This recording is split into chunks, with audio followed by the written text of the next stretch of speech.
우리가 중국은 상대적으로 많이 알고 있습니다. 그런데 대만은 상대적으로 우리 지식 수준이 좀 낮은 편이죠. 그래서 중국과 대만 관계를 알려면 중국만큼은 몰라도 대만이 도대체 어떤 지역인지에 대한 기본적인 인식은 있어야 됩니다. 그래서 잠시 대만이 어떤 지역인지를 소개를 해드리려고 합니다. 대만은 원래 폴리네시안 계통의 원주민들이 살았던 지역인데요. 대항해 시대 후 대만을 거점으로 아시아 지역에 진출한 네덜란드와 스페인의 통치를 받았습니다. 중국 본토에서 명이 청에게 멸망될 때 명장수 정성공이 유민을 이끌고 대만에 들어오면서 중국 본토의 문물이 대만에 유입됐습니다. 그 후 212년간 청나라의 통치를 받게 되는데요.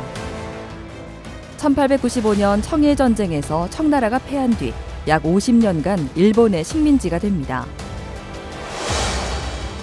1945년 일본이 패망한 뒤 중국 국민당이 대만을 관리하게 되는데요. 본토에서 일어난 국공내전에서 국민당이 패하고 대만으로 들어온 뒤 대만에는 중화민국의 시대가 시작된 것입니다.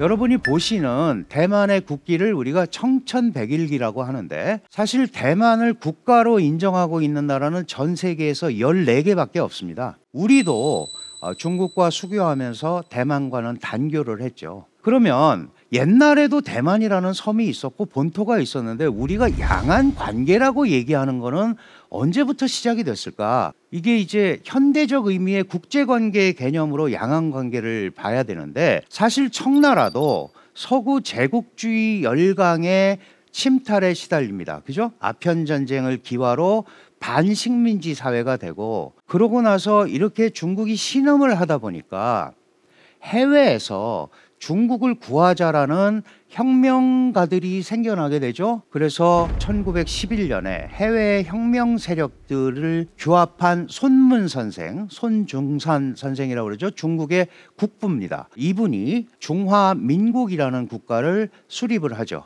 그래서 1911년부터 중화민국의 시대가 시작이 됩니다. 중국 내부에 그때는 군벌 시대예요. 군벌. 그러니까 어디에는 누구, 어디에는 누구, 거의 사병 조직을 갖고 있으면서 그런 시대였는데, 그런 군벌들과 결탁을 해서 중화민국을 세웠고, 1912년 1월 1일부터 우리가 알고 있는 중화민국 시대가 시작이 되는 거죠. 그런데 말씀드렸다시피 군벌과 혁명 세력의 결탁 이런 것 때문에 나라가 굉장히 어지러워요. 그래서 1916년부터 28년까지 중국 대륙은 우리가 군벌 시대라고 얘기를 합니다. 이 사이에 1917년에 러시아에서 볼셰비키 혁명이 일어납니다. 사회주의 혁명이 일어나는 거죠. 그러니까 많은 지식인들이 중국은 앞으로 어디를 향해서 이 중국이 가야 될까를 고민하던 일군의 무리가 당시 소련의 지원을 받아서 중국의 공산당을 세우게 되죠. 그게 1921년입니다. 중국 공산당은 1921년에 창당이 돼서 올해 101년째 되는 아주 역사가 긴 정당이죠. 그리고 이 공산당이 28년간의 국민당과의 지하 투쟁 경험을 거쳐서 중국 본토에 중화인민공화국을 세우게 되고, 여기에서 패배한 국민당이 대만으로 오는 거예요. 대만으로 오는데 중화민국이라는 국호를 가지고 오는 거죠. 그래서 우리가 중국과 수교하기 전까지 중화민국이라는 국호를 가지고 있는 대만은 자유로운 중국이다 그래서 자유중국이라고 불렀었고, 중국은 중공이라고 불렀었어요. 그러다가 우리가 92년 8월 24일 날 수교를 하고 나서 중화인민공화국, 그냥 중국이라고 부르는 겁니다. 그러니까 대만은 대만이지만 지금은 공식적으로는 중화민국의 임시정부가 있는 데가 대만이에요. 이렇게 되니까 본토에는 사회주의를 지향하는 중화인민공화국이 있고, 대만 섬에는 중화민국의 임시정부가 있으면서 중국과는 다른 제도를 운영하는 겁니다. 그러다 보니까 서로 다른 제도를 가지고 대치를 하게 돼 있고, 그래서 그런 관계를 우리가 양안 관계라고 얘기를 하는 겁니다. 장개석 총통, 장제스라는 분이 UN 안전보장 상임 이사국이었기 때문에 대만이, 여러분들 우리 역사책에 보면 항상 뭐 카이로 회담, 얄타 회담 같은데 처칠 이런 분들하고 같이 있잖아요. 그럴 만큼 국제사회에서 안보리 상임 이사국으로서 강력한 힘을 행사했어요. 그런데 중국이 그때는 주계장막이라고 그래서 가둬놓고 있었습니다. 그러니까 대만에 있는 중화민국이 중국을 대표했던 거예요. 근데 국제사회가 변하잖아요. 그래서 1971년에 대만이 가지고 있었던 UN 안전보장이사회의 상임이사국 지위를 중화인민공화국이 대체하게 됩니다. 그러니까 대만이 뺏겨버린 거죠. 그래서 그런 뭐 투표를 하든 뭐를 하든 이런 행위가 있기 전에 대만은 유엔에서 스스로 탈퇴를 하게 되죠. 그래서 그 이후로 타이완이라는 이 대만이라는 지역은 이제 국제사회에서 멀어진, 그리고 중국이 이 중국 전체를 대표하는 유일 정부로서 기능을 하게 되는 겁니다.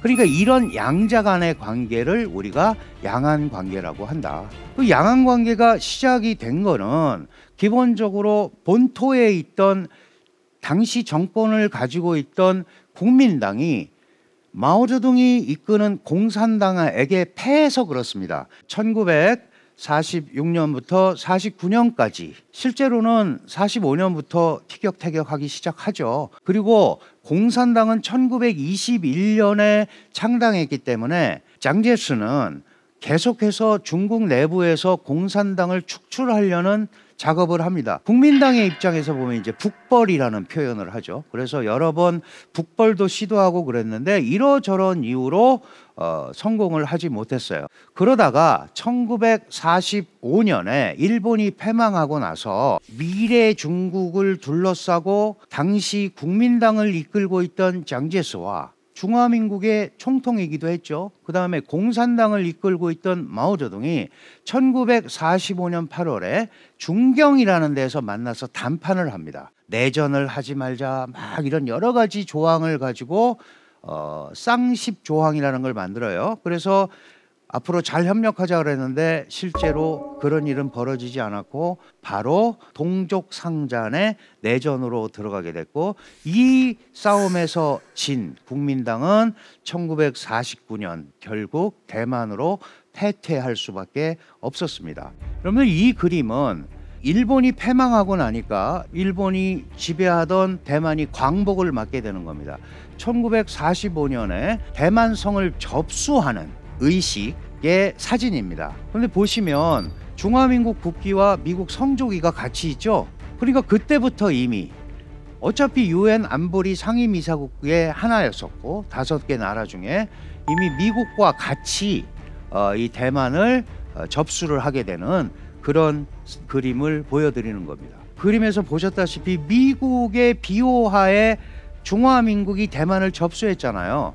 그러니까 중국의 입장에서는 대만을 빨리 복속시키고 싶은 거예요. 그래서 대만에 대한 포격을 합니다. 금문도 포격 사건 뭐 이런 여러 가지 그 무력 시위를 하는데 이거를 대만 혼자서 감내내기가 어렵죠. 그래서 미국과 대만이 1954년에 일종의 동맹이죠. 상호 원조 조약을 체결합니다. 물론 이것도 1979년 1월 1일 중국과 미국이 수교하면서 없어지게 됐습니다. 대만은 장개석이라는 첫 번째 총통이 공산당과의 내전에서 져서 대만으로 넘어왔고, 그 옆에 있는 사람이 장제스의 아들인 장징구어라는 분이에요. 장경국, 그 다음 총통입니다. 대만 발전에 혁혁한 공을 세웠다고 대만도 인정하는 그런 총통이죠. 그러고 나서 리덩호이, 이분은 국민당 소속이었지만 기본적으로 대만에서 낳고 자랐고 약간의 독립 성향을 갖고 있던 분이에요. 이 리덩호이 총통은 대만 민주화의 기초를 닦은 총통으로 나름대로 평가를 받고 있습니다. 그러고 나서 천수이비엔이라는 소위 민주진보당 변호사 출신입니다. 228 사건의 변호를 통해서 정치적 인물이 된 분이죠.